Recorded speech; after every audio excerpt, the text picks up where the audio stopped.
मनुष्य एकलिंगी, यूनिसेक्सुअल और बच्चे पैदा करने वाले विविपिरस होते हैं। मुख्य प्रजनन अंगों में बाहरी अंग शामिल हैं, जैसे पुरुषों में पीनिस और महिलाओं में बाहरी जननांग वल्वा, साथ ही कई अंदरूनी अंग जिनमें गेमेट पैदा करने वाली ग्रंथियां हैं, जैसे पुरुषों में वृषण टेस्टिकल्स और महिलाओं में अंडाशय ओवरीज। आइए पुरुष प्रजनन प्रणाली के अंगों के बारे में जानें। पुरुष प्रजनन प्रणाली पेट के निचले हिस्से पेल्विक रीजन में होती है। इसमें वृषण, सहायक नलियां, सहायक ग्रंथियां और बाहरी अंग शामिल हैं। वृषण त्वचा और मांसपेशियों के एक थैली जैसे हिस्से से ढके होते हैं, जिसे वृषण कोश स्क्रोटम कहते हैं। वृषण कोश पेनिस और मलाशय के बीच होता है।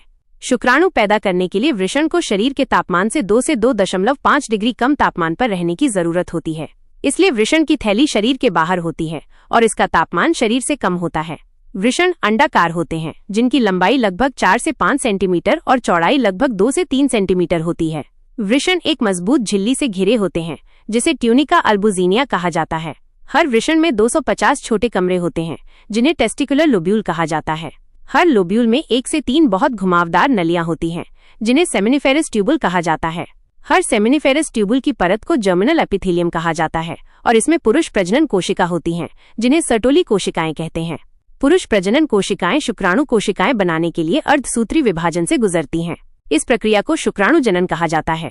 सर्टोली कोशिकाएं प्रजनन कोशिकाओं को पोषण देती हैं। सेमिनिफेरस ट्यूबुल के बाहर के क्षेत्रों में खून की छोटी नसें और तंत्रिकाएं होती हैं और बड़ी ग्रंथिल कोशिकाओं के छोटे समूहों को अंतरालीय कोशिकाएं या लीडिंग कोशिकाएं कहा जाता है। लीडिंग कोशिकाएं टेस्टोस्टेरोन जैसे पुरुष हार्मोन एंड्रोजन को बनाती और छोड़ती हैं।